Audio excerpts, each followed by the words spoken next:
அப்படிங்கிறது ரொம்ப முக்கியமாக இருக்குது. பைபிளில் ஒரு விஷயத்தை சொல்லி சின்னதாக முடிச்சுக்கிறேன். என்னன்னா, மோசஸ்ங்கிற ஒரு நபர் வேதாகமம் புதிய ஏற்பாட்டில் அப்போஸ்தலர்கள் நடவடிக்கைகளில் குறிப்பிடும் அப்படின்னா, எகிப்தியர்களுடைய சகல சாஸ்திரங்களிலும் கற்று தேறினவனானான் அப்படின்னு. கல்வி அறிவையும் எகிப்தில் உள்ள நல்ல நாகரிகத்தையும் கற்றவுடனே அவனுடைய சிந்தனை எப்படி இருந்துச்சுன்னா, யூதர்களுடைய விடுதலைக்கான முயற்சியை எடுக்கிறார்.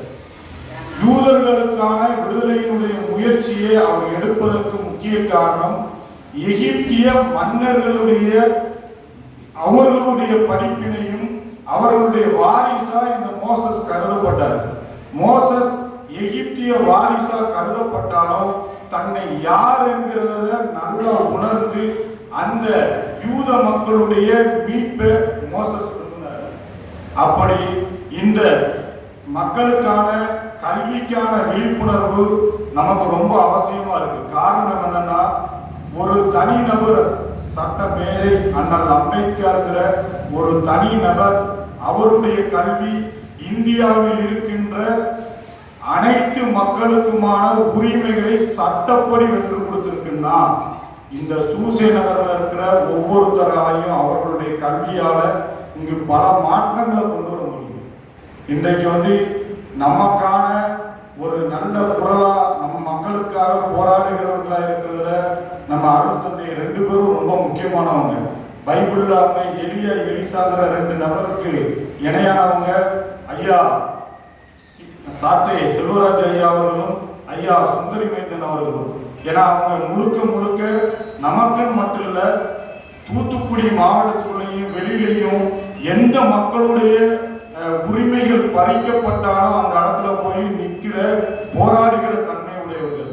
எதற்காக எலியா எலிசா சொன்னா, பழைய ஏற்பாட்டின் நாட்கள்ல 1 அரசர்கள் 17வது அதிகாரம் 18வது அதிகாரம் நீங்க வாசித்தீங்கன்னா தெரியும்.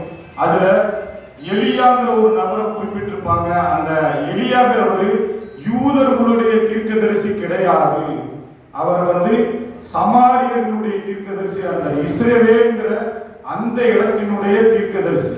அவர்கள் எப்படி இருந்தாங்கன்னா பியூரா யூதர்கள் கிடையாது. அப்ப இதுதான் நமக்கு முக்கியமான விஷயம். இன்னைக்கு நம்மளுடைய தந்தை 2 பேருமே நமக்கான ஒரு நல்ல வழிகாட்டிகளாகவும் நமக்கு எல்லா விஷயத்திலையும் திருச்சபையில் மட்டுமல்லாமல் சமூகத்திலையும் குரல் கொடுக்க வல்லவர்களா இருக்கிறாங்க. இதை நம்ம பயன்படுத்தி நமக்கான உரிமையை நீங்க வென்றெடுக்கணும்னா சட்டம் இருக்கு. ஆனா சட்டத்தை சட்டப்படி நம்ம அணுகணும்னா அதற்கான அறிவு நமக்கு இருக்கணும், அதற்கான கல்வி இருக்கணும். இதை நம்ம புரிந்து கொண்டு நம்ம இதை பயன்படுத்தினீங்கன்னா நம்ம அடுத்த நம்மளுடைய தலைமுறை இப்படி இருக்காதுங்கிறத சொல்லி விடைபெற்றுக்கிற குறிப்பா நம்முடைய தந்தை அவர்களுக்கும் இதுக்கான நன்றியை தெரிவிக்கணும். ஏன்னா அந்த விஷயத்தை சொன்ன உடனே இப்படி ஏற்றுக்கிறதுக்கே ஒரு தனி மனநிலை வேணும். அதுக்காக நம்மளுடைய தந்தை அவர்களுக்கும் என்னுடைய நெஞ்சார்ந்த நன்றிகளை தெரிவித்துக் கொள்கிறேன். அது மட்டும் இல்லாமல் நம்ம வந்திருக்கிற ஒவ்வொருக்கும் நன்றியை தெரிவித்து விடைபெறுகிறேன். நன்றி, வணக்கம்.